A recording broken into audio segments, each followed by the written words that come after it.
Roundtable, Episode 7. This should be interesting. The show has went through many journeys. We went to an altered state. We went kangaroo hunting. Now we're going full rage cage. The movies selected are interesting. Some really good. Some Brian's pick. First on the show, Jacoby. Jacoby, how are you? You're one of the people I wanted on for a really long time because you're funny. Some people would say you're funny. So, oh God! Don't put that pressure on me. That creates a whole sort of narrative going forward. But hi, happy to be here. No, this was fun. I always, when I saw this show pop up on the thumbnail, it looked really interesting. I guess to be honest, I didn't watch a full episode before saying yes to it, but it looked interesting from the thumbnails. So I'm very happy to be here. Thanks. The episodes are very hard to click on unless you've seen all 5 movies. If you haven't seen all 5 movies, it's really pointless to click on an episode. The only reason it's live, I guess, is to commit me to doing it. I don't really do this for the views unless it's RRR, and we're the top viewed episode of all time on Multiplex. Thank you. Not because of India at all, just because people wanted to see it. It was great. Brian, you've been on the show every episode except one. You dropped out for Wake and Fright, I think. It sounds like I made a good choice. I don't know. And then Michael Campbell didn't show up at all. He just let us watch it. So that's probably his plan from the beginning, Yeah. So how are you doing tonight? Yeah. No, I'm doing great tonight. Like I said, I had to skip out last week, but now I'm back here, and Scott Harvey left, so that's a good thing for me as far as movies go. So go ahead. I think most people want me to drop out 1 week and then just you and Scott be here. So I'm the one that consistently. No, yours are definitely more tolerable than Scott's. That's fair. That's fair. Jacoby, what movie did you bring today? I forgot to ask that question. That's fine. Okay, I brought The Last of Sheila, the 1970s murder mystery. Or Glass Onion. We'll talk about that later. Brian, what'd you pick? I'm curious. I brought the masterclass on acting that is 1989's Vampire's Kiss starring Nicolas Cage. Yeah. There's a lot of incorrect statements you said with that phrase, but we'll get there later. Melissa, a person I don't interact with a lot on this community. We haven't really talked, I don't think, but I wanted her on the show because I follow her on Letterboxd. She has great opinions on movies, and I wanted to see what she would bring. How are you doing today? I'm doing well. Kind of tired, but I'm excited to be here. And yeah, see how this goes. What'd you bring? I brought Knights of Cabiria. Yes. Awesome. And Bradshaw, how are you doing tonight? And tell us about this indie director that no one knows about whatsoever. That no one cares about. Yeah. So I'm doing well. A little nervous, a little shy about my movie opinions sometimes, but excited for what we're going to talk about today. I brought 1, 2, 3, who was directed by some dude. Came out in 1961. Very good comedy. Yeah. So this is the total opposite of Your List Sucks. If you've ever watched an episode, I do not bash the people. I bash the movie. You're allowed to talk bad about the movie. If you did not enjoy it or you didn't have fun, free to talk. But I don't want anybody to ever feel like they're stupid or that I make them feel bad for picking a movie that they decided to bring on. Again, and tonight's the first time. I think we have 2 people that brought a movie that they have not seen before picking it. So that only happened one time before with Zach Ford. He picked Paper Moon. Great film. We'll see where these 2 rank after it. We're going to start with 1, 2, 3. He said he was nervous to talk about it. Talk about why you picked this classic director that some people have talked about, Billy Wilder. Why'd you pick this movie? Yeah, so 1, 2, 3, it's a Billy Wilder film. His follow-up to The Apartment. Really kind of like the first of his kind of descending success as a director, financially and awards-wise. But I brought it because it's just kind of one of his least talked about movies. And I think it's like, honestly, one of his best. If you don't know what it's about, I mean, I don't know why you're watching, I guess. But it's basically takes place in Berlin, right at the beginning of or kind of smack dab in the Cold War. In divided Berlin, follows this Coca-Cola executive, James Cagney, played by James Cagney. His name's Mac. It's really kind of the antics that come with his boss's daughter coming to stay in the city, and he needs to appease his boss because he wants this really big promotion. And I know when I first watched it, it was kind of I had no idea what the movie was about. And when you kind of get that pitch at the beginning of the movie, like this guy's really interested in this promotion, his the boss's daughter's coming in, you feel like you're kind of primed for what the movie's going to be about. Like you just think it's going to be, oh wow, he's going to have a lot of trouble dealing with this girl and her antics through the time. And then just cuts to 2 months later, she's about to leave, and you're like, wait, what? And then it's just like this one crazy day where just all of the dominoes fall and just all the problems happen at this one really concentrated time. And it's just kind of this, once it builds up that momentum, it's just nonstop situational comedy. I think it's really fantastic. Like if I had to relate to the pace of another classic comedy, it reminds me of like His Girl Friday in terms of that kind of breakneck pace. But yeah, I just think it's, like I said, it takes a bit to kind of gain that momentum. But once, especially like everything's set up and you get to the 2 months later mark, it's just kind of nonstop. I think it's hilarious. Yeah, I think the thing with Wilder, especially his situational comedy, is really funny. Like that's what he like, and he could have relayed this to like 30 minutes of the beginning of the film, like, oh, she's doing this and she's doing that, but instead he's like jumps ahead and goes, we're all going to make the chaos happen one day. So it's pretty interesting how it falls. Overall, I thought the way you described it was interesting because this is the first like of his like decline, I guess you would say, like in awards and everything else, because Wilder was very prominent beforehand. So I really enjoyed this movie. I think James Cagney is really funny in this. I think some of the situational comedy works. Putting it in a different country too, I think is what helps this movie. I'm curious what everybody else thought going into it. Like if you guys had any like preconceived anything about it, because the poster, everything about it doesn't give anything away from this movie really at all. So when you click it, you're like, oh, okay, this is what's happening. So go ahead. I knew nothing going into this film, so completely blind, which is kind of preferred for me. I tend to just watch a movie. Like I don't really need to like read up on it before watching it. Yeah, no, I really liked it. It did remind me, I just actually watched His Girl Friday for the first time recently, like in the past few weeks. It definitely reminded me of that in regards to the dialogue, because it is just a mile a minute, really frantic pacing, but really enjoyable at the same time.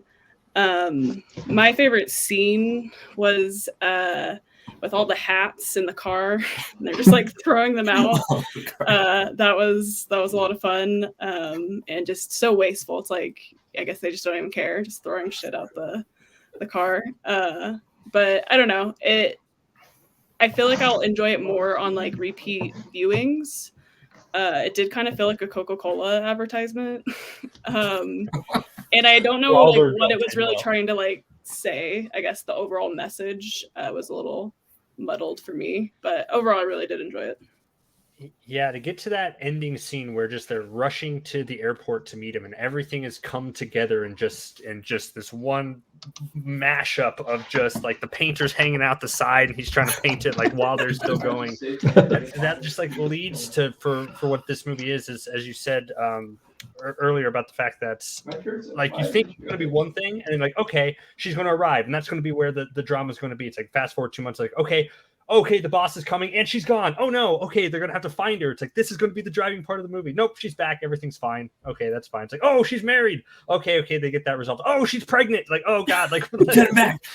Turn it back, keep going back. And that's what I just these types of movies feel like they need to keep building and keep getting kind of crazier and keep like reaching toward their conclusion. And I think this one did it pretty successfully because like near the end I was in it. I'm like, hurry, you don't have that much time left. Like learn how to use the fork properly or something. So I was like, I really liked this choice. And it was especially surprised because I didn't know that this was at the end of his like so he did Some Like It Hot, or he did Witness for the Prosecution, Some Like It Hot, The Apartment, and then this one.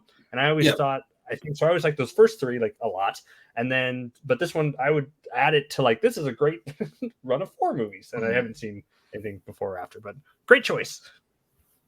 Yeah, and not saying like it was his decline in quality or anything. It was just like Sure. After what? That's a good talk. Cliffhanger is going to kill me for this. I do agree. I agree with the Coca-Cola. Like this, it was a big advertisement, and like what this movie is trying to say. Like they were just. I think James Cagney's comedy is what really works throughout this entire movie. He ties though. I don't know if you cast cast somebody else, how this movie goes, because when he gets put into those situations, like he's on the phone and he's calling all the people, and like she walks in and like he has no reaction to her being involved. It's like then he jumps into it and has that reaction. The torturing, the like how he goes against the guy every time is like what a striped pants. Oh, by the way, make it striped pants. It's just like he keeps just adding more. And when he gets out of the car and he like meets the dad and mom for the first time and like is just trying to sell everything, like is just one of the funniest parts for me because he's like, Dad, like he does no clue what to say, and he's just throwing everything at the wind to see if it works. So, but yeah, when I said the run of quality, like he was just so hitting like Oscar nomination. He just came off Best Picture, like everything was involved. And then I think that's his last nomination for like. Does he get anything after that, Cameron? He got a screenplay nom for Fortune Cookie. Okay.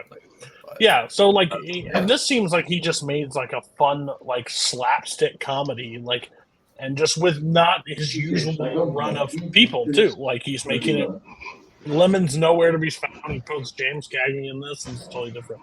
Brian, what do you think? Yeah, no. Well, first of all, the Coca-Cola thing was funny because I honestly was thinking like, was this like sponsored by Coca-Cola or something? But then I looked into it and found out that they didn't, because I mean they actually wanted to put a Coke bottle on the poster, but they made them take it off because they were going to sue them for using their trademark or whatever. So that blows that there. So it's just kind of weird that they made that so prominent in the movie. But of course they do reference Pepsi at the end, which they probably wouldn't have been able to do if they were sponsored. For me, I had heard the title of this movie. It's about all I knew about it. And the only reason I knew what little I did know about it was because I had to play Cameron in trivia. And he picked, I think it was the writer, wasn't it? He picked it was Diamond. I.L. Diamond, yeah. And so I had done like some like, wiki and IMDb on that, but I wasn't able to watch this one like I was some of the other ones. But Billy Wilder movies, I actually enjoy pretty much all of them I've seen. I think I do like his comedies more than the dramas. I mean, his dramas are still good. But for my personal taste, I really enjoy the comedies more, whether it be, The Apartment, Some Like It Hot, Irma La Douce. I actually like there's one called Kiss Me Stupid that stars Ray Walston. I think that one's a really fun one. I have fun with it. What are you shaking your head for? Have you seen it, Cody? Oh, yes, I have. I have thoughts on that movie. One day we'll talk about it on call. But okay, there is situational comedy. I agree with your comedy thing about that. Yeah. So I hadn't seen this one, but I was actually pleasantly surprised because I enjoyed this one as well. This is actually, I realized when I was looking through Letterboxd, the first James Cagney movie I've ever actually watched. Unless you count Dead Men Don't Wear Plaid, which is just using recycled footage, but that doesn't count. But I've always known him I had this image of him as like, from his gangster movies, things like that. I mean, I know he had been in stuff like Yankee Doodle Dandy, but I had never seen that. And I didn't realize that he was doing like, more lighthearted comedies like this. And I thought he was a lot of fun in it. I thought he was kind of perfectly cast for it because he's, not really a completely straight man, but it's kind of the comedy is just kind of going on around him. He's kind of at the center of the action, everything like that. And the one thing I know I'm going to get a lot of crap for, but I'm going to make this comparison anyway. The last act of this movie feels very much to me like the movie that I have been preaching for, Oscar. Just in the way it's the same kind of farcical, because especially as it gets into the last act of this movie, there's kind of this farcical like revolving door action where it's like mistaken identities and who's trying to outwit and deceive who, and it's very fast paced and there's lots of characters coming in and out, and I very much appreciated that kind of comedy. Now I'm not, obviously this came out well before Oscar. I'm not trying to say it's a rip off of that. I'm just saying that kind of comedy works very well for me, which made me like this movie even more. Now I got to watch Oscar. You should. You should. Never heard. It's a fun movie. I've not watched Oscar. It gets unfairly lumped in with like Stop or My Mom Will Shoot when Sylvester Stallone started doing comedies, but it's actually it's much smarter. It's a John Landis film. It's really is a farcical comedy, and it's worth a look. I think you should pitch it on one of the episodes. I think you should just pick Oscar. I think that would be. I don't know going when on the next one, but someone else was on there who I already knew hated it, and I didn't feel like defending it, so I skipped that. I do have an interesting question to the panel. Like, I don't know how many Billy Wilder films you guys have watched or how many classic directors you guys dive into, but the one thing that keeps going for a lot of people is Wilder is one of the most accessible, like, classic directors of that time period to go to. So what makes it him? Like, if you guys haven't seen a lot of it, you can't make the point. But Cameron, I'm kind of raising it to you too. What do you think it is about Wilder that is, I wouldn't say better than the directors at the time, but more for the general public at that time than the rest of them? Because before trivia, before hopping in, I knew nothing about Billy Wilder. I knew nothing about him, but I wouldn't also said the same thing about Capra and a bunch of the other ones. So, like, why is it him that seems to be like a glue that holds people? Like, what draws them to Wilder over the other ones? I mean, I think it's well-written characters. I haven't seen like all of his films, but the ones that I've seen so far, I feel like all the characters are really well-written, and I think the stories have, you know, universal humanistic things about them that you can connect with. I mean, the first film I ever saw of his was The Apartment when I was 18, and that one really stuck with me and has stuck with me for all these years. I think I agree with her, because I think that it's his films, at least of the many that I've seen, they really are kind of a quote unquote timeless quality to them. Is that you watch a lot of classic movies and they just feel very dated. This feels like this is just old style, in the way of acting, the way it's filmed, things like that. But these movies feel like if you had swapped out with like modern actors and stuff, you could make the exact same movie today, and it would be, you know, it wouldn't feel any more dated than it was. Yeah, I also think that it's also the feelings of either elation or drama or the emotions that he makes you feel while watching his movies, I think stick with you. Because like this was a movie that I will remember in terms of how much I enjoyed it. I will always remember that. But if you ask me right now, like name 5 jokes that I like really liked from this movie, like I'm not sure I could name a lot of them because everything is so fast and it's coming at you so much. But like I will remember the fact that I thought this movie was hilarious. I laughed out loud a lot during it, but don't ask me what some of the actual jokes were, because I don't quite remember all of them and their timing and the rhythm. But like, so his movies, the way they make you feel, I think stick with you more so than maybe some others. I think it also helps too, is what I've always said about Wilder. His ability to bounce between genres is unlike anybody at the time. Like, he can do a war movie, he can do a noir, he can do a comedy, he can do a rom-com really well, he can do a like a courtroom drama. Like, he has this range that is just so, like, not every movie feels the same. Not every movie, like, even if it has comedy in it, it doesn't like feel overall. And I agree with Melissa when she said, like, all of it seems fleshed out. Like, every character, that nurse that plays is in there for 5 minutes. I feel like I know that nurse in that situation, that it's not crazy. So, yeah, and even if it's lesser ones, some would consider lesser ones, I find some enjoyment of them at some point. So I think, I was just curious, because like, it always gets people say, like, watch some other classic directors besides Wilder, because everybody's like, I watch Wilder, but like, I just feel like he has a hold on it that just works for people. A lot of his movies are like in my personal favorite movies of all time. So, same. It's just like an easy gateway into classic films, because his movies feel so modern. Like, they're really pushing the envelope in terms of what they're talking about in the themes, and like a lot of commentary on like adultery and sexuality and the cynicism of that corporate America, as well as just like the general great character work and blending of genres. Like, even some of his movies, I can't tell you what genre it is. Like, I couldn't pin The Apartment or Stalag 17 into a genre, because they're just doing so many different things around there.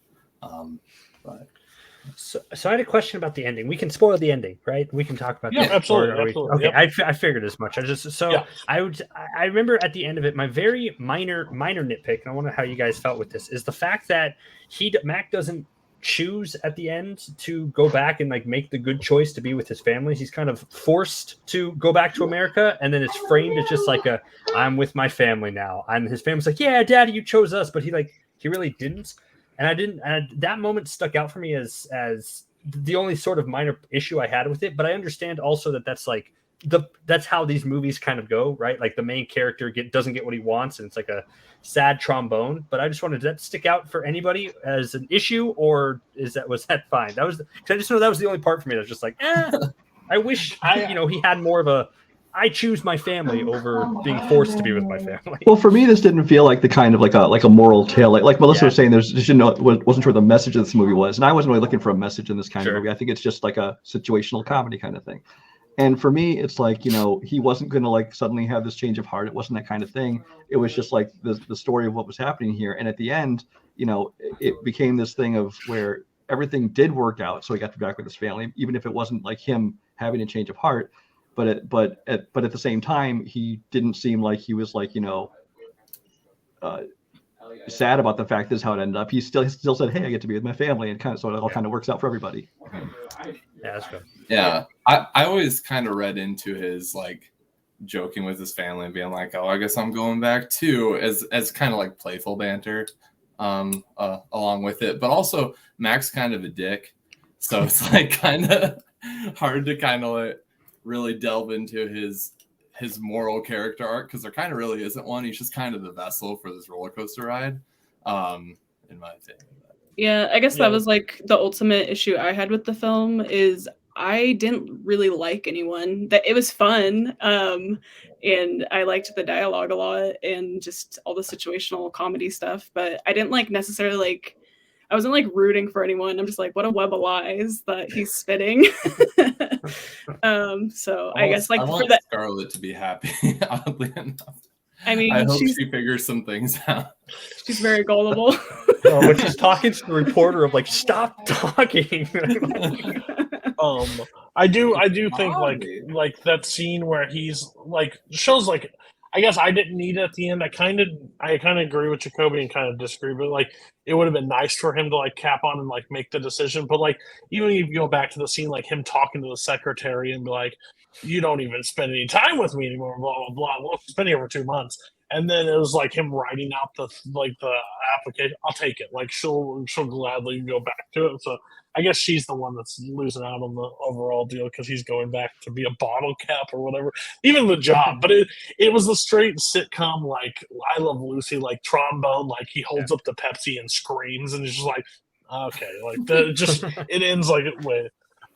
So what we do on the show is we just give it what we would have rated it on Letterboxd. If you have one, if you don't, then I think everybody has one. So I am at 4 stars still. I enjoy this movie quite a bit. It's I rank it pretty up there. I guess I should have started with Cameron because this is your movie. Cameron, what do you have to say? I think I still am gonna keep it at 4.5. I've had it at that since I first watched it. Like my only sense of an issue with it is I feel like it does take a bit for that momentum to build. Like there aren't a lot of laughs in the first 15-20 minutes. But after that, like I fully adore this movie. It's one of my favorite comedies easily. So, Melissa, what do you have it at? I think I would give it a 3.5. I think on revisits of the film, I could see it going up. I don't think I could like kind of what Jacoby was saying. Like I don't remember any of the jokes really. Like just because it is so fast paced, I think I can maybe pick up more of that on repeat viewings of it. So I'd say 3.5. Yeah, I think the jokes definitely after more watches, like, oh, you could totally miss an entire punchline that just because of how fast they're going. Jacoby, how are you sitting? Yeah, 4 stars, and in that same way where it's like I think if I watched it again, knowing how the plot is going to unfold and not trying to like be like, okay, what's going to happen in this movie? Like, what are we leaning toward here? With that burden kind of lifted from my mind, it'd probably be 4.5. But right now, on first watch, 4 stars. And Brian. Yeah, for me, it's definitely leaning positive. I'd give it a 3.5 stars right now, with room to possibly go up on repeat viewings. Perfect. Okay. Go check out 1, 2, 3. It's a great movie. Also, my favorite my favorite sight gag in the film is when the officer takes the bottle and breaks it against the sign. And then drinks out of it. They not care about drinking glass? Yeah. Next one, I would say a film that I've seen more like on those top 100, top 200 like greatest films of all times list more than you actually have ever watched it. I know the poster very well, but it's Knights of Cabiria, I think that's Cabiria. I had it. Every time I want to say something completely different. So, Melissa, why did you bring this movie on the show? Yeah, so I had never seen this film, so this was a blind watch, but I wanted to bring it because I think Giulietta Messina is an incredible actress, and I don't think people talk about her enough. So I kind of just took the chance and was like, it looks like it's highly rated, and not a lot of people in the community had seen it, so I was like, I'll pick it and see what happens. And I'm so glad I did, because I absolutely loved it. So kind of synopsis, it's about a sex worker set in Rome, and she's looking for true love, but I would say ultimately kind of finds heartbreak. And it's definitely a character-driven film, and it's kind of these episodic adventures with Cabiria, kind of through these vignettes, I would say, of different kind of situations that she goes through. But Giulietta Messina, I think she is absolutely radiant. I think she brings so much color to this black and white film. I think she is a very, very strong female protagonist, which I don't see a lot, so I love to see it.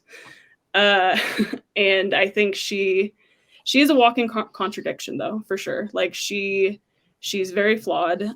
She's obnoxious. She's selfish. She's crass, but she's very curious, and she's fierce, and she's ultimately a survivor. And I absolutely love the opening scene. It's so sad, but it is comical in a way. So she gets pushed by like her lover and like nearly drowns. And when she gets saved, she's kind of like immediately trying to figure out where he's at, and she's like, I gotta go. And the people are like, we just saved your life, but all right. But I just think it's such a great like intro to a character, and it really kind of paints how she is as a person. Yeah, I'll pause there. Yeah, what I always say when everybody brings up like a foreign film on the thing, I kind of appreciate them more and more, because I am very bad at like seeking them out myself. So this show, Scott's not here. Scott normally makes me do this from time to time. So I'm glad Scott couldn't be here. Melissa was still able to do it. No, I think her acting ability in this movie is like, I think if you cast another actress, I don't know if it's as good of a film for me, because how she's able to, when she's not saying anything but acting, like her facial expressions, it's very like Chaplin like timeline, like how she's got that ability to like her body language to sell scenes that she's in.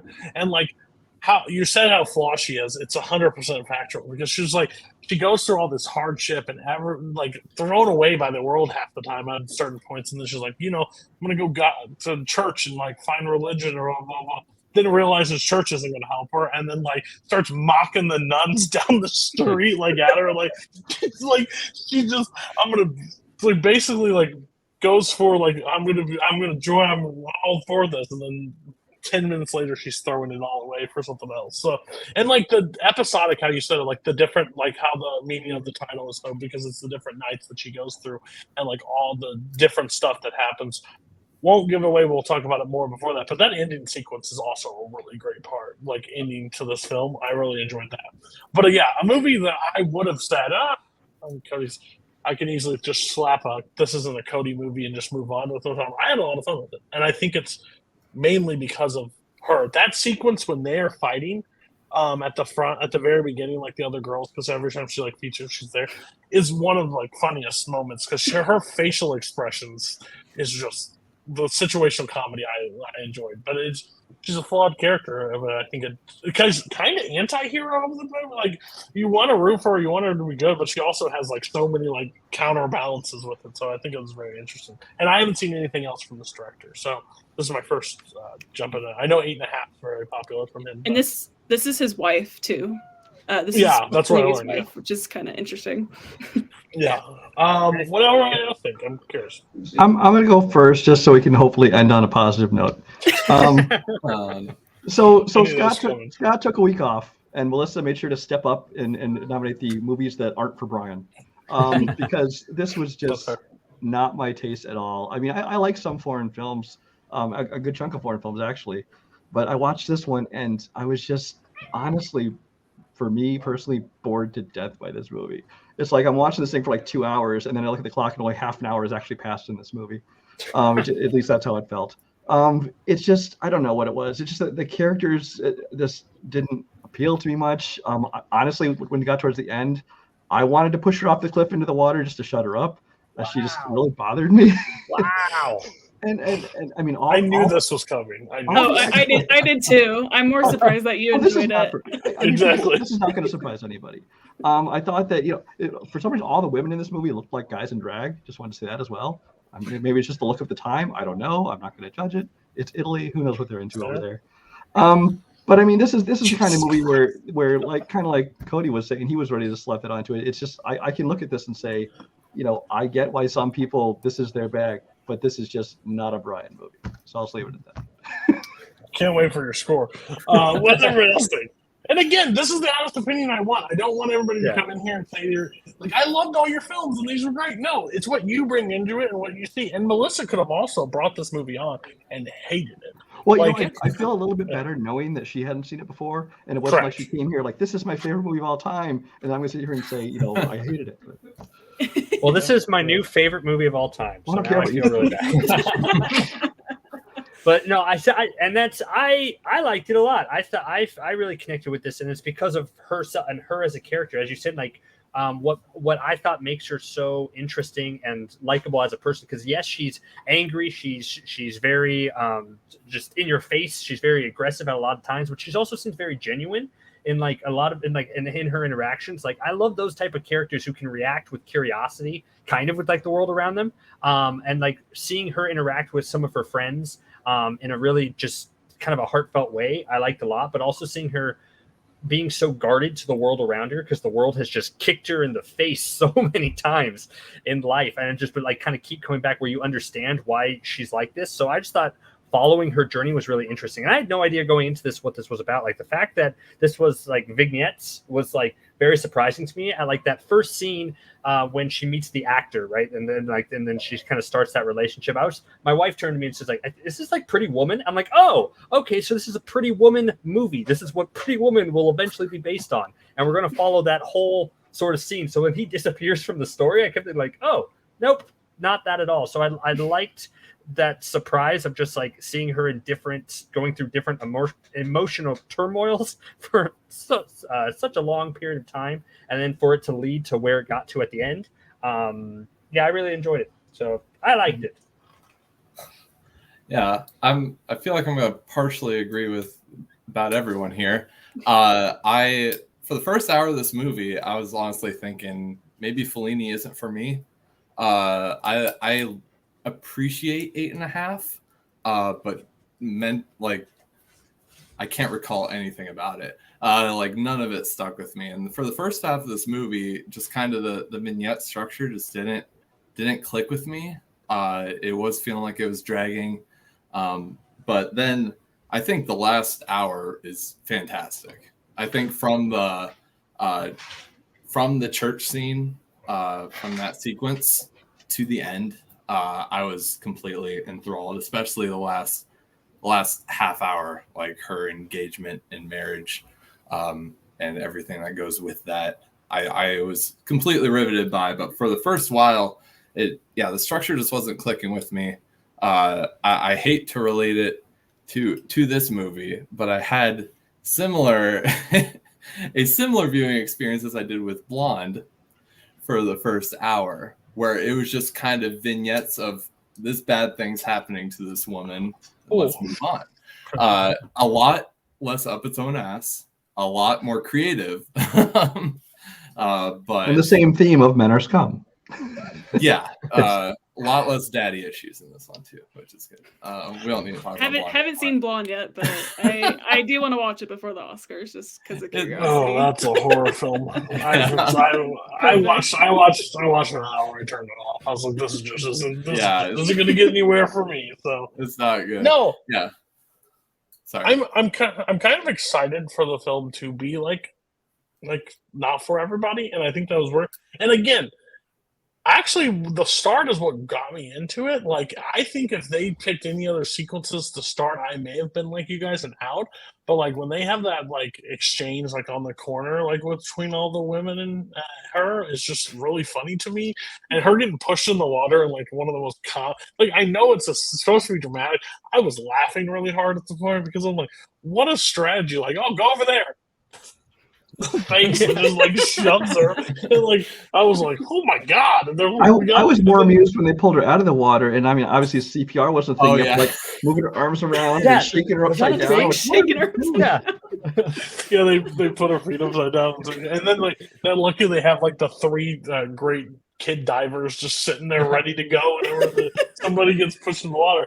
But it was just funny, and then that scene happened, and then I was able to take this character forward. So I think I could have been very like Brian if the scenes were in a different way. But then I saw the character and like how she I liked how she was like, I'm going to fix, like, I'm going to be better. I'm not going to deal with this stuff. And then just completely goes right back to it. And just like it's this battle within herself that she just can't go.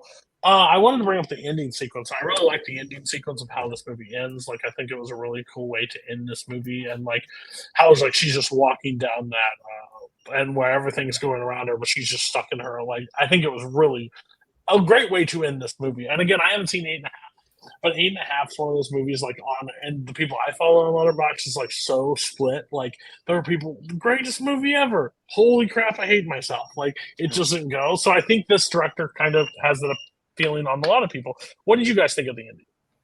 Yeah, I mean, the ending, I think, is really powerful. I also like that she's essentially breaking the fourth wall. Like, she directly looks at the camera and gives a little smile. And I think it just kind of shows, you know, I think she ultimately really just wants to be loved by somebody in the world.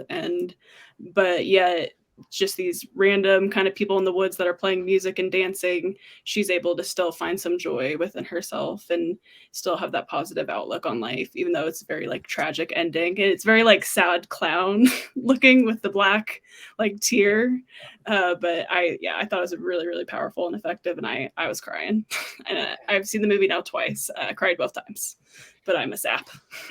Yeah, the lead up to that ending was great because like when you get to the point, like when she meets this guy and he seems really genuine and she seems so happy. The movie, we know at that point because of everything we saw before, you're just like, oh, honey, like you just stop being co-invested. Like this is not going to work out well for you no matter what. So when he's leading her to like the cliffside, I didn't realize that like, oh, the same thing is going to happen to her. She's going to be pushed off something much higher. And there was something very darkly humorous about that and tragic about that too. And then there is a point she begs him to push her off at one point, doesn't she? She's just like, kill me, right? Because the world has beaten her down so much. And then for it to turn around and have that sort of hope thing that she can pick herself back up and keep going into this, I thought was a really great ending. So it was like just a really downer of a moment and a really perfect, inspiring end note. So I like that.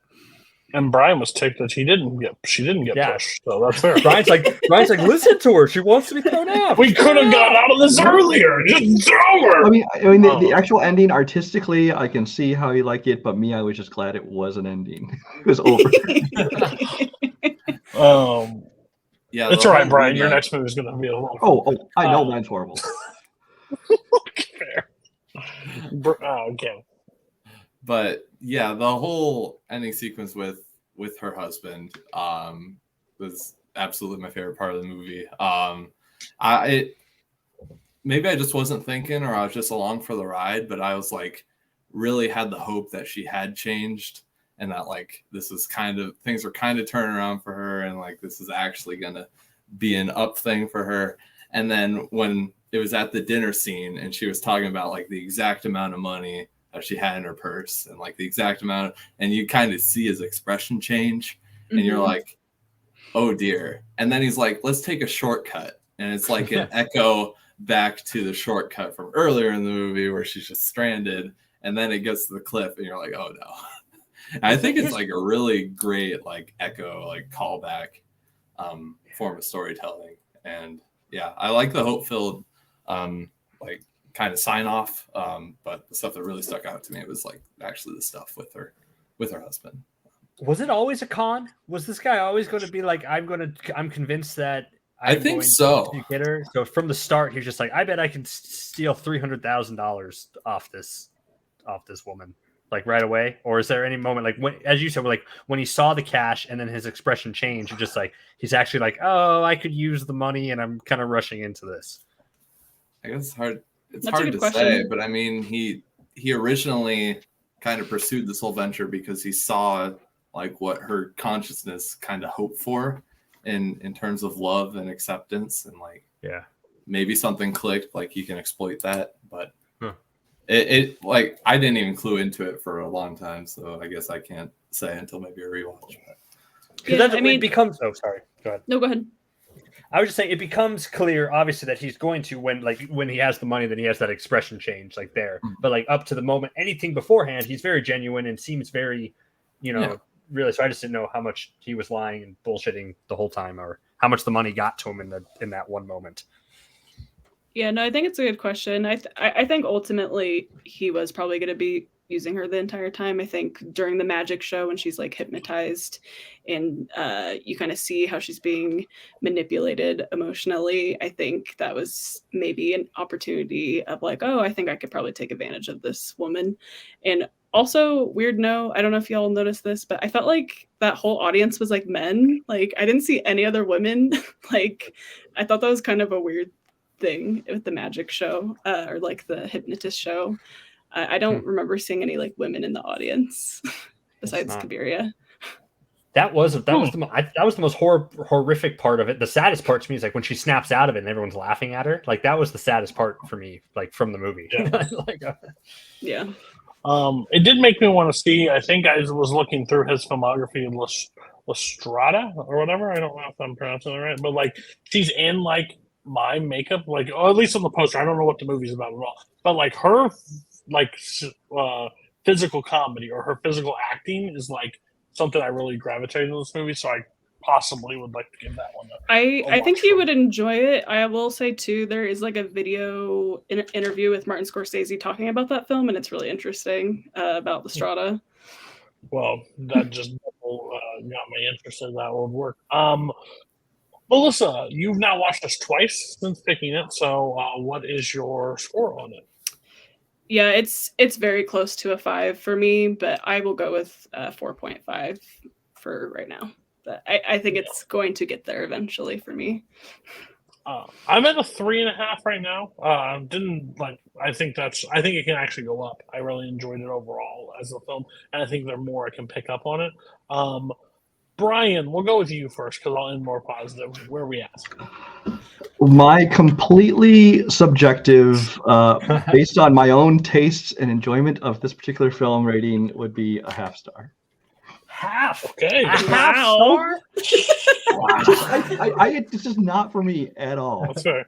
That's fair. I've given a 0.5 star to somebody that takes something on this. Jake Marangoni, you're a special person. Jacoby, where are you at? I give it 4 stars. I think the middle part, the church vignette, I think the conclusion of that vignette is very powerful when she kind of, after all that lead up, it's like she gets there and she's crying and then she's fully into it after not really understanding, like, what are we doing here? What are we supposed to do? Like, what is this all for? But like leading up to that, I thought that part was the only part that kind of dragged a little bit for me, like when they're all just that vignette in general. So I think, but every other vignette worked for me, and yeah, 4 stars. And Richa. I'm actually split. Take my Blonde comparisons out because Blonde is a much worse movie. I'm very split between a 3.5 and a 4 because I definitely think the first hour for me was a 3 or a 3.5 star movie, and the last hour is like a 4.5 star. So splitting the difference, I'll probably go 3.5 for now. But I'll probably appreciate it a lot more on rewatch. I was also a little tired watching it, so that never helps. But yeah, it definitely how you pick to watch a movie. I have hate watched some movies late night and then watched it again later. I'm like, this wasn't as bad as I thought it was. I was in a bad mood. Crazy. But even with that rating, I think it's bad. It's a positive rating for this movie. And again, I was expecting to be in Brian's camp. So thank you for bringing it on. I am way more happy than Brian. And now Brian. I thought Melissa was going to drop the worst bomb on me. You completed it. Go ahead. Yeah, well, I mean, there's movies you bring on the show because you really love them and you want to share these great films with other people. And then there are things that you bring because, like, it's like you have to share this experience. It's like watching a train wreck. And that is Vampire's Kiss, which is like a 1988 Nicolas Cage movie. This is a movie. It's an awful movie. This is as a movie. It's horrible. It's bad. The only thing of note in this movie is Nicolas Cage's performance. Where if you think you've seen Nicolas Cage, he has this reputation of being like the over the top and rage cage and being insane. But if you thought he was over the top of things like Face Off and that is nothing compared to what he did here. And honestly, I'm not sure how he had a career after this because this is something. I mean, from the very beginning of this movie. First of all, he's trying to put on some British. I don't know what kind of accent it is he's trying to do throughout this entire movie. That it comes and goes, but at all times it's awful. No clue. He sounds like he's just congested the whole movie. Kind of does. But then if that was the worst thing about his performance, that'd be enough. But he just goes so completely over the top. I mean, there's scenes where he's like, doing the big bug eyes. There's scenes where he's like, yelling out the alphabet A through Z in just a way that you've never heard anyone tell the entire alphabet. I mean, this movie is just basically made to be the source of 100 memes and GIFs, it seems like. I mean, obviously it didn't exist at the time, but that's what it is now. Yeah, I don't even know how to describe it. For anybody who hasn't seen this movie, and you should, just know it's horrible going in, but watch it with friends, even drink. That makes it even better. But Nicolas Cage is basically this person who's clearly mentally unstable, and he's definitely an asshole. And basically he starts to believe that he is becoming a vampire, which through most of the movie, you don't even know if it's true or not. At the end, you find out basically he's fucking out of his mind, which was not a surprise to anybody. But like I said, the plot of this movie is nothing. Jennifer Beals plays the woman who, Rachel, who he believes turned him into a vampire. She comes and goes, just a few scenes here and there. In the love scene, she's wearing these like breast covers, which are clearly visible in every scene she wears them in, which I'm not quite sure what the point was there. If it was just like in the pre-HD era, if they thought people just wouldn't notice on their fuzzy VHS tapes or whatever. I don't know what was going on there. Marita Conchita Alonso is in this movie. I think she actually did a good job, especially towards the end where she's like portraying someone who's been attacked and she has a very real trauma and the way she's reacting to it. I thought that she actually was the one person who kind of seemed like they were doing a real acting job in this movie. But beyond that, this is just a movie that's all about Nicolas Cage's performance, Nicolas Cage being out of his mind, and it's just fun to watch, not because it's supposed to be funny, but because you're laughing at it and how insane it is.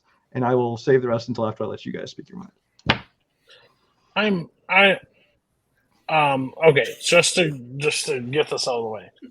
I don't find a lot of comedy that a lot of people like I get a lot of shit. I don't like Holy Grail. I don't like that comedy. I don't like those kind of comedies. Okay, overall, I don't like Rage Cage either. I'm not a Nicolas Cage fan. I think he got very lucky in life and just gotten to where he's at. Proud of it. If he started acting the way he was acting after thinking he was a vampire, I would understand it. He was batshit before he even thought that he became a vampire. This movie just I don't laugh at all during this.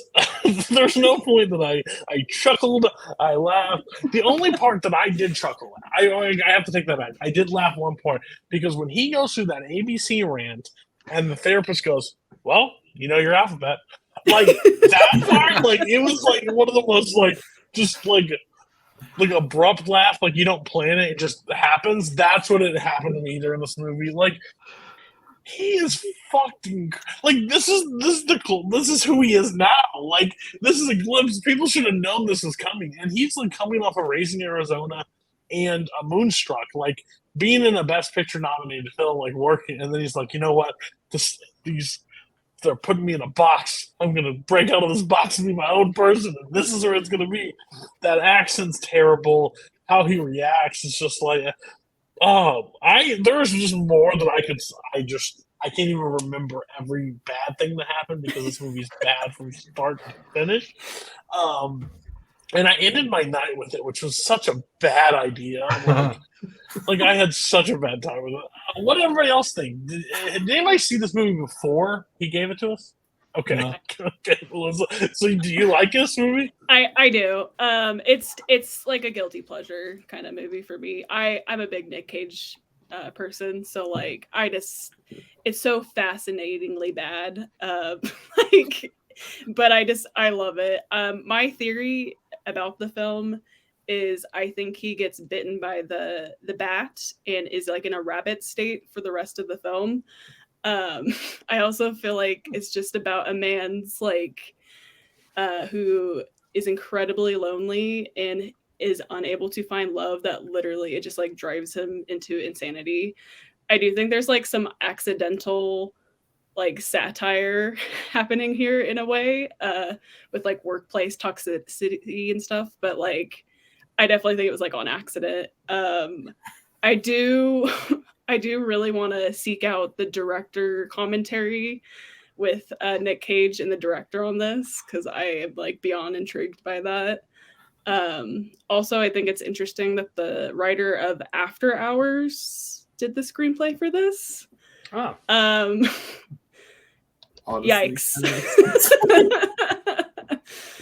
But yeah, I mean, I think it's so like just chaotic and a disaster, but I love it. Yeah, in terms of the workplace toxicity, that's one of the things that got me in this movie. Because it's like, well, first of all, it's like I'm never quite sure, even at the end of the movie, like what parts were real and what were imagined. Like, did he ever actually have a shrink, or was he imagining her the whole time? I don't know, that kind of thing. But as far as the workplace, it's like this place where like he can be chasing someone down and then attacking them in the office, and people are just like, looking the other way, or they're just like, oh, he's so eccentric and things like that. The one lady is in the bathroom when he's attacking her, and she's just like gives him a weird look and keeps walking on. And it's just like, I don't, it's obviously nowadays, obviously this wouldn't stand, but even back then, it's like, if someone's being physically chased and attacked in an office, I'm like, don't think this goes over well. And then there's this guys just like joking about it in the conference room the next scene. Yeah. But that scene right there, I think proves that it knows what it's doing, and it knows that it's bad. Like, I think it's more in on the joke than you guys are giving it credit for. I think it knows what it's doing and knows that. And like, I'm a big fan of American Psycho too, which I felt like this movie is in that same sort of realm of ballpark of just like really toxic men being allowed to do whatever they want, even though they are clearly mentally disturbed, like in some way. And that's what this is overall. Like, so I think this movie is better than when it's a bad movie, but I think it knows what it's trying to do here. And it does so in such a ridiculous way that I enjoy. I didn't enjoy it for very long. I had to watch this movie like in 30-minute chunks, and I turned it off because I'm like, I've had enough for a while. I respected what it was doing. I was just like, no, it's just like just too much. But like, even when it goes to like Rage Cage doing his craziness and his over the topness, there's like deliberate things in each one. Like his British accent, you said it was bad. It's like, yeah, but it's supposed to be bad. Like he's only doing his British accent when he's his fancy British accent when he's around fancy British people. Like it's supposed to be terrible, and that's what it is, and that's what makes it so enjoyable. So, but I couldn't watch it for more than 30 minutes at a time without being like, I need a break. I don't disagree. You're right. I believe this movie knows exactly what it is going for. it is just like trying to put me into a wood chipper while watching this. Like, I know, like, this is there's people that are like, there's the scene like when he runs and chases after that one, and that old woman's in there, and she's like, oh, "Why is he here?" Like, just like it's like so out of place and so random. She's like, I don't even know what she says after that, but she's like, "Why is he here?" Like, and just says something else. Yeah, what the fuck is going on? And it's like cut between, like, she's the more main focus than the two that are behind it. When he turns around, he's got those glasses on and he's talking to her, and he's like, "You haven't been here as long as everybody else. I'd find somebody else. No one would do this awful job that you were doing. But I'd still make you do it." I was just like, I get where it's going. He's just fucking like, if this movie came out, like one, how somebody watched that and be like, you know what? Cast him. I think it will work. Like, he kept his job. Like, he kept getting jobs out of it, which is wild to me. But I mean, I guess people watch that like, I love your satire in this movie. Like, I believe that's a real glimpse into Nicolas Cage that we're watching on the screen. The time of, like, if this movie was made today, like, it would like be more looking at the camera and winking, like, knowing that it's supposed to be. But This movie like doesn't do that, which I just think like it treats it like it's a real like drama. Like, like feel like it's actually legitimate. Well, let's eat a cockroach. Why not? I understand how it's. You say you think they know they're in the jokes. They definitely know it's a comedy. Yeah. I mean, especially like when he, his teeth aren't growing, so he goes to buy the teeth. He ends up getting the cheap little plastic ones, and then he still manages to kill one by gnawing away at her neck with those on. Things like that. It's kind of funny. And then I did like how they kind of played into his psyche, because like she had filled the gun with blanks. And then so when he takes kind of shoots himself in the mouth, he like thinks he's immortal because, I can't die, But I mean, in real life, even a blank in your head mouth would probably kill you anyway. Yeah. But still, it's just I thought it was funny how that worked into just reinforcing his delusions. And during that scene, I watched like an interview where he's literally trying to say "boo hoo" when he's like shooting himself. Boo-hoo. Like that's like the crying he's trying to do, like "boo hoo." We have multiple movies tonight where someone says "boo hoo," like actually enunciates "boo hoo." That's a through line. But anyway, this movie's glorious. This is a masterpiece.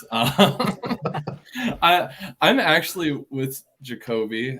This movie breaks my brain because it's like, it's insane, it's ridiculous, it's dumb, but I can't like say it's not intentional. Like, I can't say that it becomes something that I feel like the script and the director weren't looking for.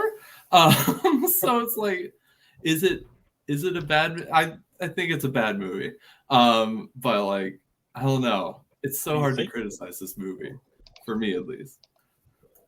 Yeah, it was definitely a melt your brain moment, and like, I ended my night with it yesterday, and I was just like, I have to get through. I even took a picture of the screen and sent it to Mike Hanley, and he just tweeted me back the alphabet. Just texting right now, and I brought up like, they're like, "Oh, what movies you watching for Roundtable?" And I mentioned this, and oh man, you're gonna hate that. I'm like, yeah, it'll be fine. Yeah. Again, I think this movie, I agree. The one thing I will agree with you, Kobe, I think this movie is way before its time, because I don't believe a movie like this can be made today without like leaning heavy into like, we're stupid. Like they're taking like this. It's a comedy approach, but they treat it like dramatic of expression. So, yeah, this movie was just. I wish I watched it in 30-minute chunks. It just, because I remember sitting there and it was like. Would you want to drag it over multiple days though? Not really, but it was like an hour in, and I was just like, okay, we got to be nearing the end. And I'm like, oh my god, we're still here for 40. This is still going. Like, wrap this up. Like, we've got to do something. Like, I don't know. Yeah, it was something. Anybody else want to? Brian, do you want to bring up any more of your final thoughts on this? No, I mean, like I said, I think this. I'm assuming we're going into the rating phase next, yeah. Pretty close. Because honestly, I feel like even though they clearly know it's a comedy, they clearly know. I still think that acting. Yes, it's supposed to be over the top, and it's really awful. So for me, this is like a half a star, 1 star movie, technically speaking. But it is so enjoyable to watch, almost in that train wreck mentality, especially if you watch it with friends. I can't give it a positive rating, but I can go up to the edge, so I get 2.5 on it. So. Yeah, and Brian gets a full pass because of all the movies he's brought on the show. He's picked some real great ones. He picked RRR. He picked The Harder They Fall. So he's picked some great ones to us to talk to. This one just was painful. I'm going to give it 1 star because if it wasn't for her saying, "Well, your alphabet," it'd probably be half. But that uncontrollable laugh that I had afterwards because of him just going back and forth, it was the best place of that line ever in any film for a while. Melissa, where are you at? Yeah, I mean, my heart says 20 stars, but I'll go with 3.5. Again, I know that it's like a bad movie, but I can't deny how much fun I have watching it, and I think Nick Cage is having the time of his life. And I guess just to clarify my point from earlier, I do think like they knew what they were doing in regards to like the script, but I do think a lot of it was like more accidental. Like it kind of like was better than they thought it was going to be almost, even though it's like not that great objectively, but yeah. I think the best thing about film is we all have one of those or a couple bad movies that we have a special spot for, but no one will ever understand why we like it as much as we do. So fully justify it. Absolutely. Like this film won't win awards, but hey, if you like turning on and having fun, I could if I had different eyes, I could see that. My eyes refuse to let me have fun with this movie. Jacoby, where are you at? I like that movies can be so varied, that we could have Nights of Cabiria in like one, and just like this really hard-hitting drama, and then just this what the fuck is happening type of experience that's happening in front of our eyes. So that's why I enjoy movies like this. I think we need movies like this, and I can't give it more than 3 stars. But I give it 3. Redshaw. Yeah, again, picking a rating feels so hard for this movie because it's like I'm going to be quoting this till my deathbed. And there's so many. It's one if you just that I didn't actually know before this. Like, am I getting through to you? I'm going to be doing that all the time. But yeah, I think I'm going to go 3 stars as well because again, it's just like breaking my brain trying to. Like, this feels exactly like it did exactly what it was supposed to do. So, like, we need to move on. I'm gonna hurt myself. I think if any movie, like one of these movies, for people that actually enjoyed it but realize this is like one of those points on Letterboxd that you don't give it a score, you just put the heart on it and just leave it blank. You're like, it is what it is. I can't put anything into it. I'm actually going to switch gears. I told people the ranking's a little different. I'm going to do He Got Game here next. So we're going to bring up He Got Game and we're going to leave with Sheila. Because I think the last one has a tie-in. I brought it up at the beginning, but I think it would be fun to talk about that near the end. So I picked He Got Game. I'm not I don't love all of Spike Lee's movies. Like, there's some that really hit really hard for me, and there's some that don't. He Got Game surprisingly hits really hard for me. One, it does have Denzel in it, so that does help. But I also think it has, like, a real-life basketball player played by Ray Allen in this role that doesn't feel, to me, some people may tell me different, but doesn't feel like he is not an actor. Like, I feel like he plays this role very well and has like an emotional arc throughout the movie. Basically, just a little synopsis: like, he's in jail. Denzel plays the dad of Jesus Shuttlesworth, played by Ray Allen. He is in jail, and he is approached by the warden to, if you get your son to commit to this college that I want, I'll reduce your sentence. And it basically kind of shows, like, one, Spike Lee is very good at like social like problems in the world and like tackles those issues, especially of race and stuff. And this is like how corrupt he kind of tackles how corrupt like the prison system one is, and then he also tackles like how the like college players were treated at that time. Basically, if you throw some money out there, if you get their players to go there, you can convince them to go to your college for you under the deal. And it's basically he's got like 7 days to convince him to go play for the thing. And Jesus Shuttlesworth is also dealing with his own problems of like dealing with like where he goes to school, his mom not being around, handling all this pressure by himself, getting recruited by so many poor people, and then his girlfriend, him and Rosario Dawson have like real life like problems that face like a couple in that situation of like where he decides like school versus my next life and going beyond that. So I think it's a really interesting story. I think Denzel does a really great job.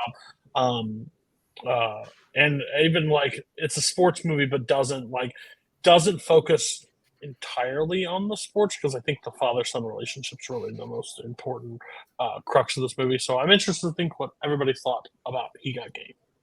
Whoever wants to. Yeah, So I mean, go ahead. Oh, sorry. Okay. So this was my second time watching this movie. Spike Lee's kind of been an acquired taste for me, oddly enough. The first movie I watched of his was BlacKkKlansman in theaters, and I didn't really like it first watch. And all of his other movies I didn't love when I watched them the first time. Just kind of like the editing and the style, it never really clicked with me. But on this watch, I loved this movie. I thought this movie was fantastic. I think that the exposition sequence in the beginning, like how it's edited, how concise it is, it should be like taught in film schools.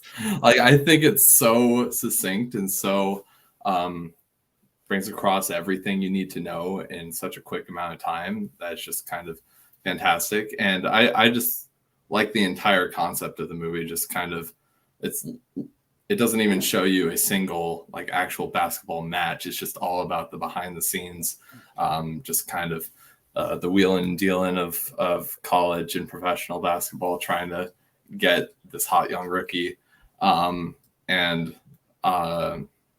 Like Blue Chips tried to do that before this, but I think this does it a lot better.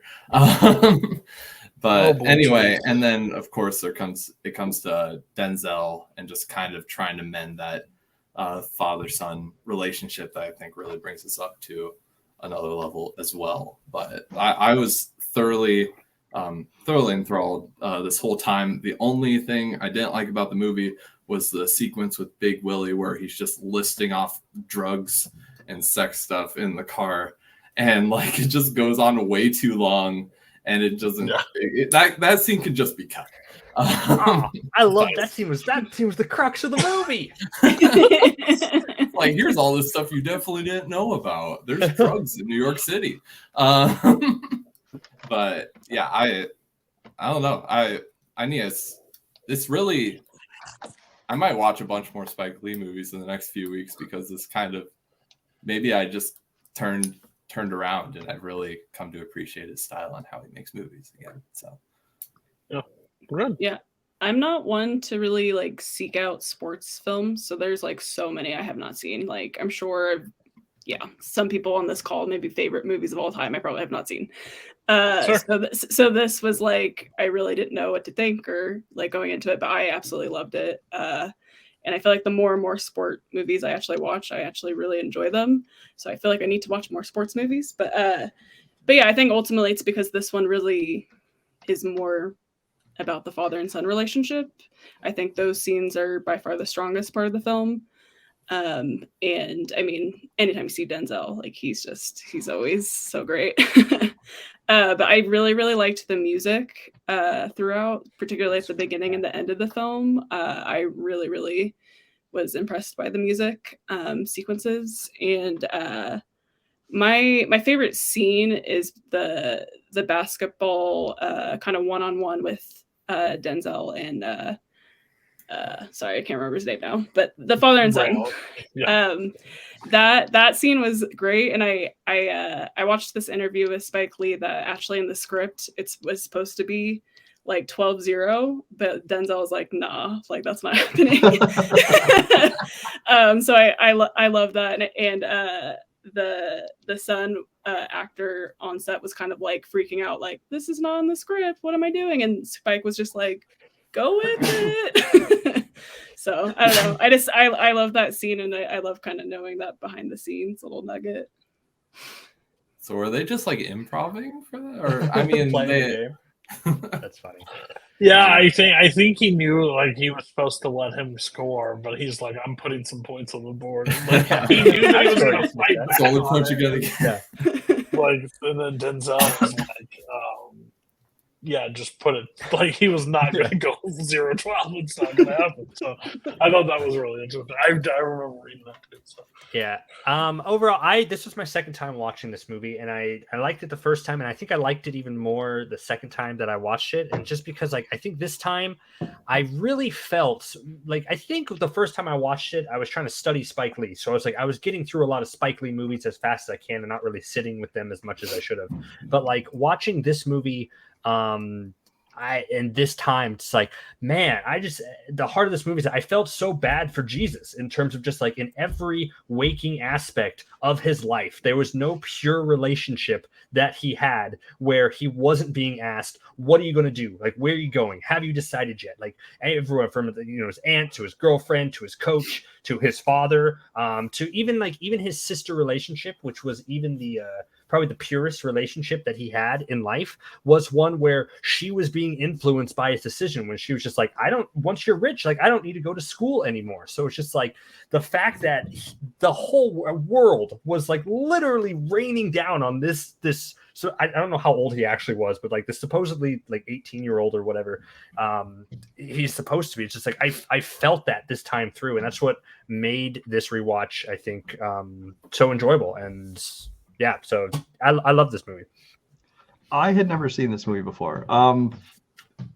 Spike Lee for me is very hit and miss. There's some movies of his I really like, some I just don't care for, and a lot in the middle. So this one started out, and I thought the opening, like just even the opening, like all people playing basketball stuff was so over dramatic and over the top. I was just like, okay, what am I in for here? I thought it was just a little over the top. I'll get the negatives out of the way first. There's that. I think honestly the musical score through most of the movie I thought didn't fit at all. I think that at times it was like super over dramatic and almost intrusive and almost distracting from the movie. And then there are other times they're playing music that sounds like it was from City Slickers or something. I mean, they're playing like this weird hoedown music. And I'm like, okay, this is an interesting choice for this scene. Some of the acting in it with the pimp next door and then Big Mike and then the sports agent, I thought were all horrible actors. I mean, the scenes themselves, they made sense and they were important to the story, but I thought those particular actors are bad. And then some of the direction, I mean, there's like, I didn't need to talk into the camera moments and some of the shaky, handy camera work. I didn't need multiple sex montages in this movie. That was a little weird and unnecessary. But all that being said, there's plenty to like about it. Of course, Denzel obviously was great.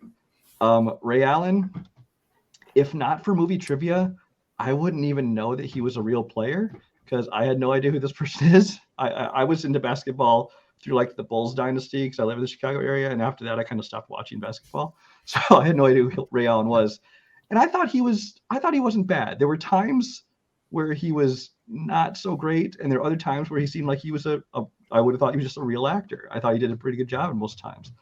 And then the one thing I think I like most about this, Jacoby already touched on it, was it really kind of showed from his point of view how everybody wanted something from him, even if they're people that genuinely loved him.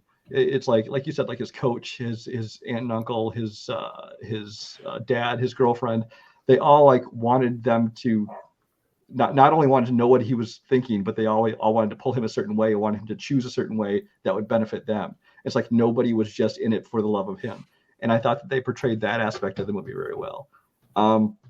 As far as the ending, I thought I was kind of thinking it would and hoping it would end up with like, somehow exposing the warden and the governor's like offer this deal they had going on. So because, I mean, obviously it's, kind of, especially a Spike Lee movie, you're not always going to have a happy ending like that.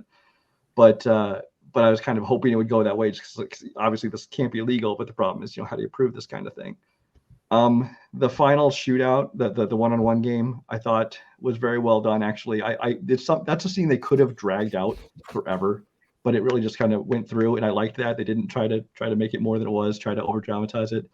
The only thing is that final shot where he throws the ball in the prison and it lands in the gym where he is. I'm like, what the fuck is this? It's just like What? I was kind of on the fence in the movie, and that thing was just like, okay, that's how we're ending this. Okay, let's move on. Anyway, He was passing It's it called on. He music. had forgiven. It's called movie magic. it's not that kind of movie. He had forgiven his father at the end, and now he was ready to go on where it didn't matter what school he chose at the end. It didn't matter because he got rid of the hate. The actual ball actually falls to him. It's like, okay. I do like the point where it was brought up, like everybody wants something from him. Like even when he's sitting with his aunt and uncle and they're like talking to him, he's like, "Yeah, you should go see about your father." And he's like, "What's getting cut out for me?" And that's all they're offering you. Like, thinks like it's not like don't you care about what I want to do? Like where I want to, this is like the only reason this is going to change is because of me, but like everybody is wanting to, and that's like, I think the most important, like why he chooses the college and stuff. Cause like to stay close, to stay around I think that's the important, like, plus I'm a basketball fan. So like seeing like all the real coaches like pop in, and, like talk to him at one point, I thought that was really cool element they added to this. I like the score. Yeah, John Turturro wasn't a real basketball coach. Yeah. Ball State, I don't know, but overall, like Dean Smith is sitting there from North Carolina and Roy Williams, Kansas. Like it was exciting that they used some actual real people, but then you're like sitting there and I just feel bad for Jesus the entire time, and like I've had people watch this movie and then they're like when Rosario Dawson and him are at the end like talking about it, and he's like they're like, well, Jesus being a little selfish at the point. Like, I'm surprised Jesus doesn't snap at some point to everybody because it's like, what is this about? Like me, like I'm the one person not making this about me, and like it is about me, and like I should make this about me. I just think he's able to hold his own. Like I see those moments of like not real actor like points, like when he enters the apartment and you're standing toe to toe with Denzel at that point, like that's got to be a hard fit. Like I need you to act like the son of this guy. Like it's got to be just a real difficult thing. I also like when they let him out in the cops, like, and he's like the cop, like the dynamic of the two cops in the background of like how Denzel like asks like stupid questions, sort of going, I don't give a damn about any of that. Like we'll take you in tomorrow. Like if you throw up in my car, you'll eat it up. Like it's just like how situational. But it also that part of like Spike Lee is very like I'm with Redshaw is when because Spike Lee sometimes doesn't work for me in times because like when he finds a moment or a social issue, like he like sometimes likes to take a mallet and just like smack you in the head to make sure you got it versus like understand. Like I get it, like I understand where you're going for,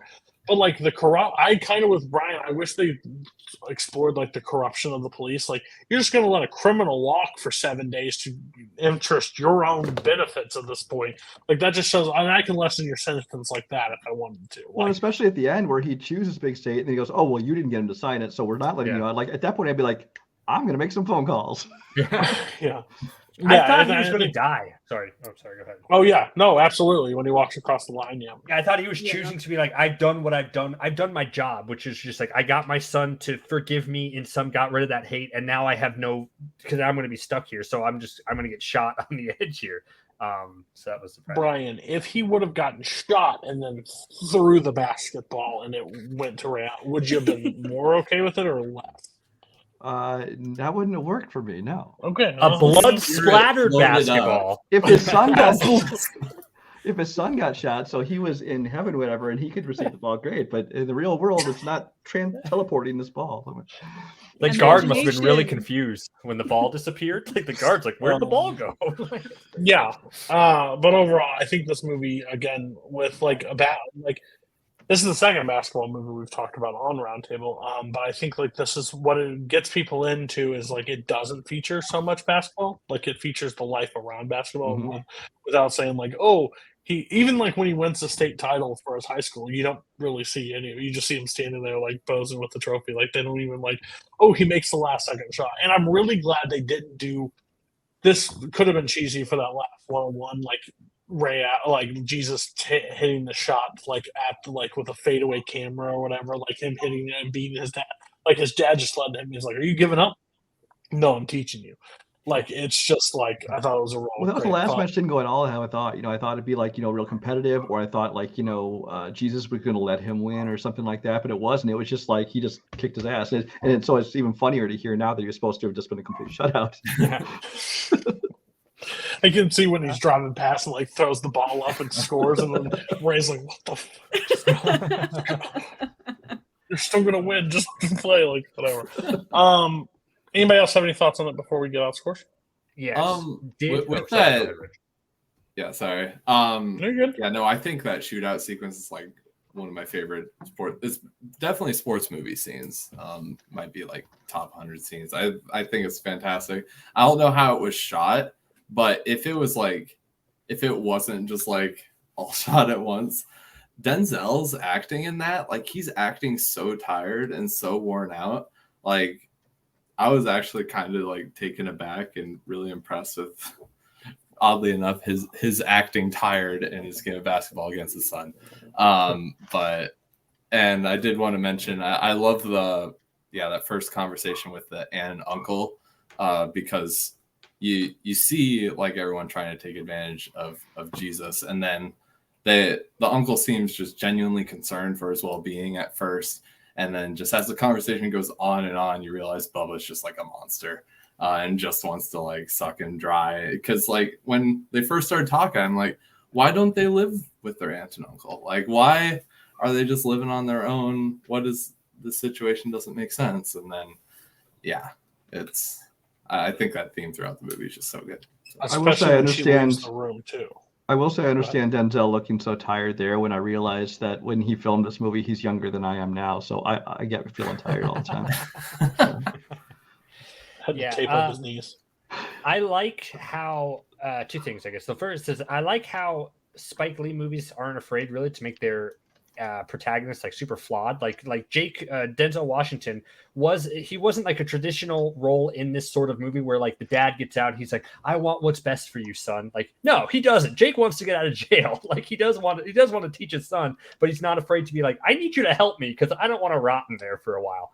I like that aspect, a lot of it. I think that really makes this movie really great. And also Mila Jovovich in this movie gave me very weird Margot Robbie vibes, like the way she was taught, like her accent wise, like in Babylon, and I could not get that out of my head. So yeah, I have not seen Babylon yet, but I have fears. I have fears. Everybody tells me to stay away from it. We'll find out. Yeah, you will hate it. I don't know. Yeah. I was going to watch it, and then again, just for everybody, if you ever want me to watch something, leave fluids out of your reviews for Letterboxd. I don't understand why more people have talked about that, but like it should not be something to drive. Put spoiler on it if you don't want. I don't need to see that. Okay. Thank you, Caleb Boatman. I'm at 4.5 stars. This is one of my all-time favorite movies. I really like it. There's some slight problems with it that I think would carry it a little bit higher. Like they're very minor critiques, but like nothing to like throw like maybe the sex montage and listing the stuff. Like if you don't have those moments, then I'm like, maybe it's higher. Brian, where are you at?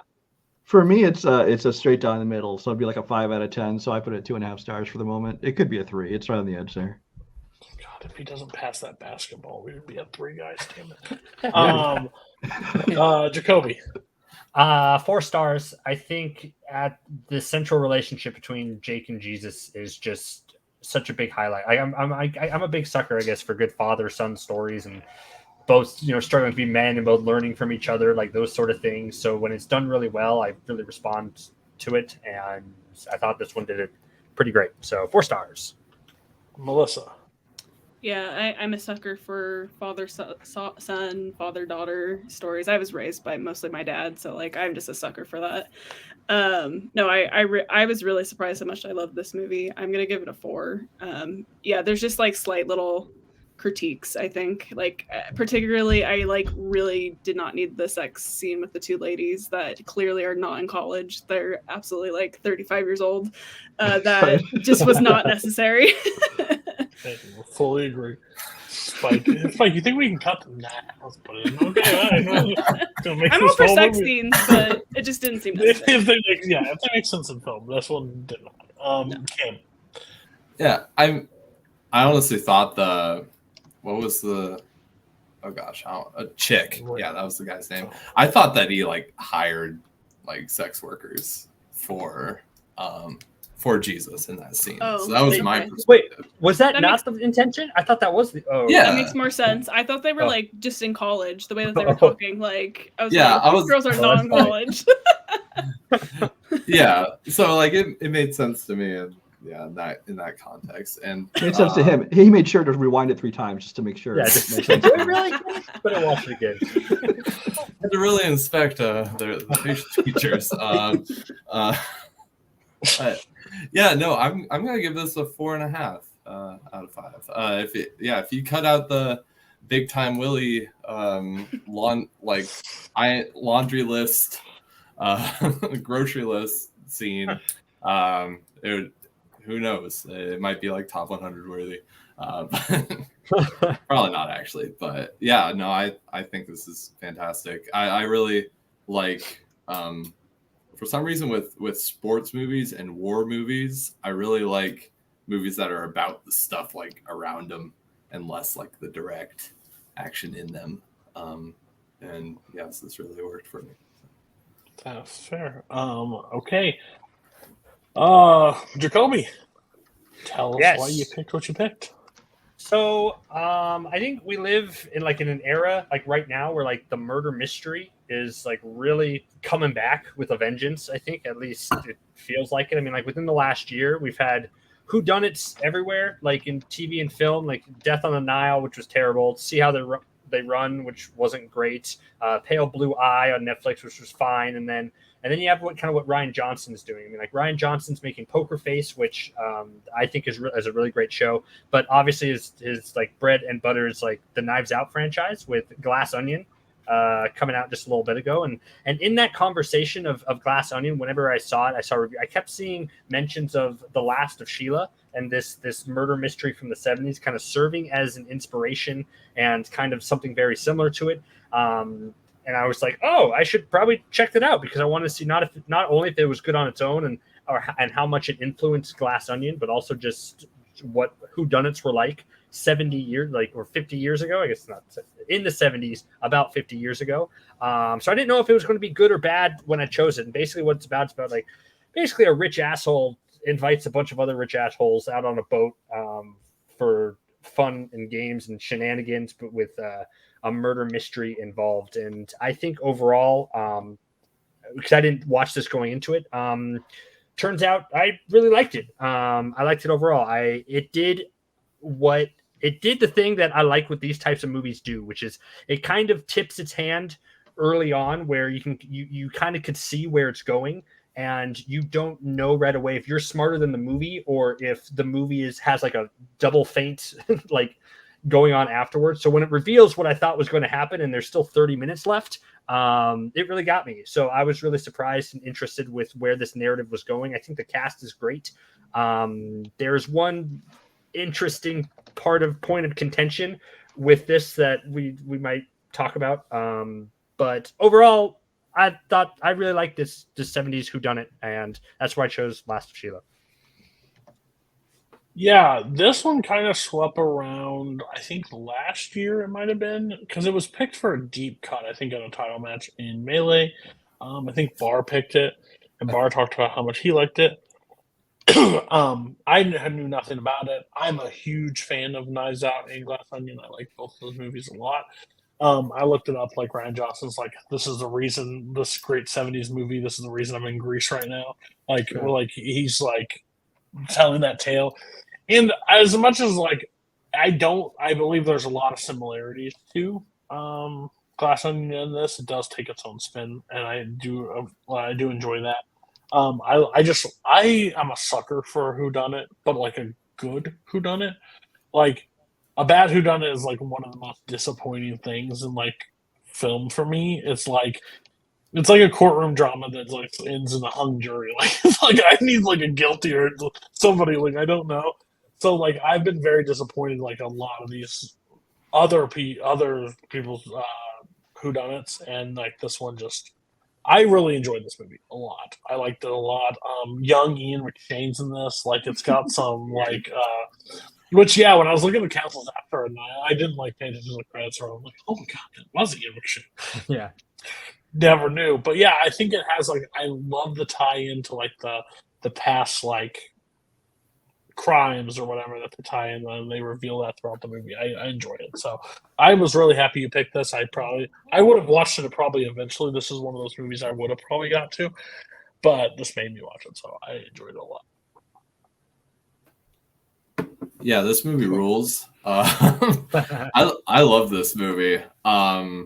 If anything, like the biggest change I would make to the movie, I was so invested with the actual game that oh god, I'm blanking on James Coburn's character's name. Clinton. Clinton.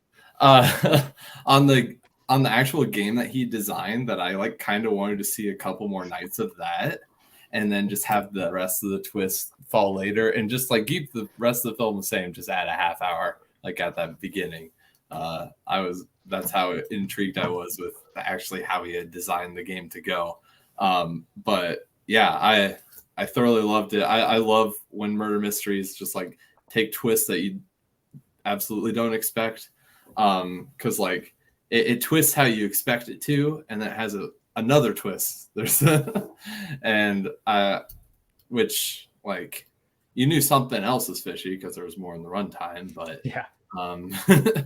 You didn't. At least I didn't expect, and it wasn't like the character I expected for that to happen. I don't know why I'm being vague because this is all spoilers. But really talk about it. I thought it was young Ian McShane the whole time because young Ian McShane creeps me out. I'm like, look older. He's foxy. the no facial hair Ian McShane, I do not trust at all. All throughout the Zoom, he's got to be the killer. I don't care who else it is. But yeah, I was there the whole way. I think I know what the point of contention is going to be because the child molester is really swept under the rug real fast. But like, I don't know if they elaborate on that. What good would come to the story? I'm of two. We can get into like why. I have two ideas of why it's like that, which we can get into, I guess, after. Yeah, after everyone talks. But yeah, I love this movie. I love the Knives Out movies, and so it feels like it makes sense that I love the inspiration for them. So, yeah. Yeah. For me, go ahead. No, go ahead. For me, it was funny because Jacoby picked this movie and he put it in the chat. And then I looked it up, and you see this picture of like, we know it's a murder mystery, and you see the picture of the 5 or 6 of them standing in front of the boat. I'm like, oh, it looks like a 1970s version of Glass Onion, ha ha ha. And he's like, no, seriously, it's been referenced a lot. It was an influence on them. I'm like, oh, I had no idea. So I watched this movie, and you can totally feel. I mean, obviously, it's not like a remake of it or anything, but you can tell it's just inspired by it, not just because of the murder mystery and the involvement of the yacht that they meet on, that kind of thing. Because that scene, you definitely kind of feel it. But in the way that it does, this mystery is all built around this past crime and someone's death who got killed, and you can definitely feel his influences there. As far as the credits, I knew it was young Ian McShane just because I already knew going in. I saw what the cast list was, but you're burying the lead of the credits, which is costumes by Joel Schumacher. Come on, man. I saw that. I'm like, is it the Joel Schumacher? And I look it up, and sure enough, apparently he was a costume designer. I had no idea. And it was written by too. Anthony Perkins and Stephen Sondheim. Yeah, Stephen Sondheim. That was the one where I was like, a weird combination. Apparently, they wrote 2 other movies that never got made too, from what I saw. I'm kind of curious to see what those are about. I wonder if the scripts are on. Maybe they could still make them. I don't know. Jacoby killed Raquel Welch by picking this movie. Just saying. You cursed her. Don't let him on the show again. No, but this is a movie. I think that the reason this works is because of just the whole vibe. Because like Glass Onion kind of imitated it. It's got, I think, Kirk, in his review, described it as like a hangout vibe. It's like a hangout movie, but a mystery movie. Because it's like this just people hanging around there, which works for it and against it. Because especially later in the movie, like when they reveal, who actually killed Sheila originally, and everyone else just seems to not really react to it. It's not a big deal. And then later, and when she's like makes this confession about, the drunk driving as well as the other murder. Everyone's just very nonchalant about it. They just still go on hanging out there, like nothing ever happened. And even just at the beginning of the game, that Clinton's making this game based around, Sheila's death. It's like, do they not have a problem with him making such light of the death of his ex-wife? And it just, so I mean, like I said, that hangout vibe kind of works for it and against it, but in the end, I mean, it still just kind of adds to it. It's a very 70s movie, which for me a lot of times doesn't work, but then occasionally something like this actually did work very much for me. So I like that about it. There were the weird things in it. Like there were some things that I was ready to say I didn't understand, like the cigarette he found with that weird burn to. I'm like, that's not how cigarettes burn, which of course comes into play later into it. But for a while I was like, I don't get why this is like this. And then the puppets for gloves, that was a weird moment. That was such a funny reveal. That was just like where it's like you couldn't grab napkins or something. Well, because you have no idea why he has the puppet. You're like, why is he just walking around with this puppet? And I thought that was actually kind of fun. Like, he didn't have gloves, so he needed something. And then at the end, I was almost a little confused with the very ending, where he's trying to strangle him, and then Diane Cannon's character comes in and interrupts them, and instead of being like, this dude's trying to kill me, she just kind of plays along with it, and then you realize it's all basically because now he can manipulate him and blackmail him into funding his movie and things like that. But in the end, this is a movie I had never heard of before today. Even somehow with all the Glass Onions talk, I did not ever hear this mentioned because I didn't read much about it, I guess. And so I'm glad this one got brought up because I actually quite enjoyed it. Yeah. So the ending where it's revealed that our protagonist, who is, like our pseudo protagonist at the end, which James Mason kind of saying like, I think something's wrong here. So he's like our good guy, but it's like, you're like, isn't he the child molester? Which is kind of weird. So it's like, and you're like, what is happening? Why does nobody care? But then when it reveals at the end that like, he's using it to blackmail him to make movies, that all these people are horrible. Like, that's kind of what my read of it was, that like, they don't legitimately care what's going on in anybody's lives at all. So like, it's okay with them. Like, yeah, you could have gone to jail for, you shoplifted, you as something as minor as the fact that they equate shoplifting and child molesting. But they don't make a big deal about that. The fact, like, it has to be that these people don't care. And it's like, I also didn't know if it was sort of like a meta joke because James Mason is in like Lolita. So like, I didn't know if they were like making like a comment on that, and this was kind of a fun sort of thing, but like, that was weird throughout the movie until the end when you realize, no, James Mason is scuzzy. These people are horrible people who are going who are going to use it to their advantage to get what they want. So, well, and that's so interesting. Like when he's like child molester. Well, no, that one wouldn't work or whatever. It was like something. I'm like, wait, what? You want to come back to that for a second? That doesn't work. Well, so what was your thoughts on the film? Overall, I really did enjoy it, but I kind of want to talk about more criticisms because I have some. Go for it. Okay, the cinematography reminded me of like 1970s like TV special. Like it didn't feel like a film. Like it felt like this was like a television kind of special. Like that was the vibe it was giving me. So like I didn't love that. I feel like that kind of lessened the movie, just the way that it kind of looked and the way it was filmed. I think Jacoby kind of touched on it. Like I get that these people are terrible, but just like the emotional reactions to like people dying and just like people being murdered, like it didn't seem like anyone was really scared. Like it didn't seem like they really cared what was happening. Like so I don't know, I had problems with that, but I don't know. Overall, I had a great time watching it. I particularly love on the first night when Alice is just like a baller and is like, I'm not participating. I'm just going to drink at the bar over here and just not be a part of this. I thought that was hilarious. But no, I thought the characters were really fun. And even though they're like despicable, you don't like them. But I feel like I don't know enough about these actors that I feel like there is probably some more like meta commentary stuff going on, or like people that they're trying to portray that I'm not aware of. So I feel like this will be like something I will enjoy on repeat viewings, and also maybe researching some of these actors a little bit more. I feel like there's maybe more going on that I'm not really aware of, if that makes sense. I feel like also with this movie, and I feel like this is who like where things fall into tropes, and like this is just the trope of whodunit. But I will always be a sucker. Nothing will ever change my mind. But somebody breaking down the long con, like at the end of a whodunit, is something that I will always live for.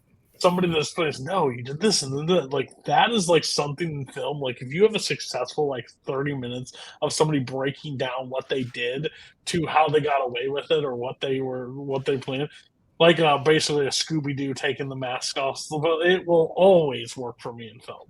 But I'm with Melissa. It did feel like a TV show vibe, like how it was shot. Because I was like, maybe it's the quality I'm watching it or whatever, but it seems like very like because you see movies that were released way later or way earlier, and it's like these look great compared to what this is like. I just think it really worked with the cast of characters and everything. I do agree with like the emotional thing, but once you tie into the thing, like these people are just pieces of shit. Like at the end of the day, they're just awful people, and they're okay with being awful people as long as it's not them being the ones killed or murdered. I don't give a fuck who gets killed. So at the same time, like Jacoby says, like, well, who can we root for? Because I can't root for this guy because he's a creep. You know, it's like. I mean, they just let a year go by with Sheila being dead, and no one really seemed to look into it or care much at all. They're just like, but they made a game around it. We're gonna play this game. We're gonna play a game about her. That's gonna be fun. When Clinton died, I didn't know if it was real or not, and so I wonder if maybe some of the characters, because they were so nonchalant, like the guy who was there, they were just like, oh, he's dead now. And like Clinton, and like someone makes a joke like right away. I think James Mason makes a joke right away. It's like, oh, Clinton's dead. You're like, oh, okay. This, I guess, it's bad. Even when so when Lee cuts her, like when it's revealed that Lee, the woman, she admits that she's the alcoholic, that she drunk drove and she hit her, and then she goes and locks herself in the room. That whole sequence is so strange to me because like she goes into the room, and then I forgot our Tom, I think, is the main guy's the guy's like he comes back and he's just, she seemed really sad, locked in a room, not answering the door, and they're like, oh, bummer. Like they don't really do anything. Really in her feeling. When she first goes off, and then he doesn't even follow her the first time. He's just sitting there until James Mason's like, I didn't like that line about the clean exit. He's like, oh shit. So all that added to that, which I thought was pretty funny. Did you guys know that? Did you guys suspect that Tom was it? Like I really did not get it until I didn't either. I did. You knew it. You knew early on. I was like, this guy's a fucking creep. I stopped a long time ago trying to predict the ending to movies like this because it's obviously they try to play it up so like everybody's got an opportunity or reason to do it. And half the time, I mean, some movies do it better than others, but so many movies I've watched just seem to at the end go pull a name out of a hat. It was Tom. Okay, cool. So I'm like, I don't even try to predict anymore.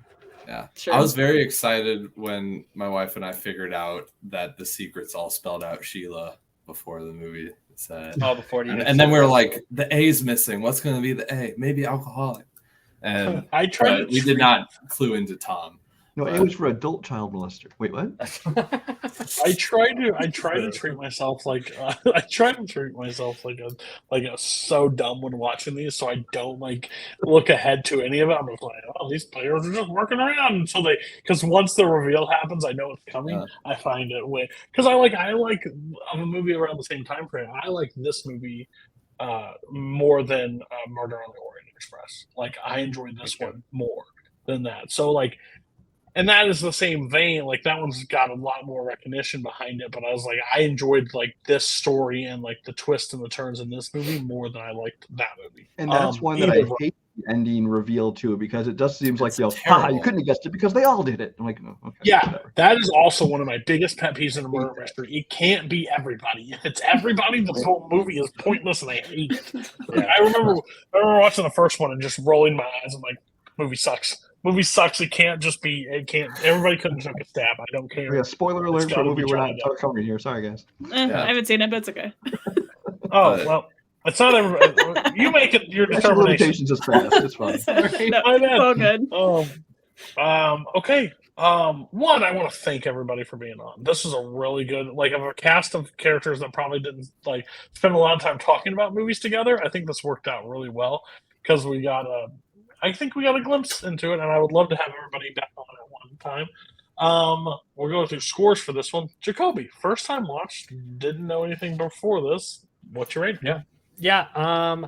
Again, like whodunits really need to surprise me in order to get a high ranking, and this one definitely did. And I like it even more, as I kind of said at the beginning, where you think it reveals something and you think you figure it out, and then it changes. So it's like I figured out early on that like Lee was the alcoholic, and like, oh, she probably killed her. So I was like, okay, have the movie be smarter than this, please. And then it was in a way that was legitimately very surprising to me, and in a way that was both funny, both very complex, but also I could follow it like enough where it's like, okay, I understand how this happened. And I was really impressed with this whole ensemble, this whole cast.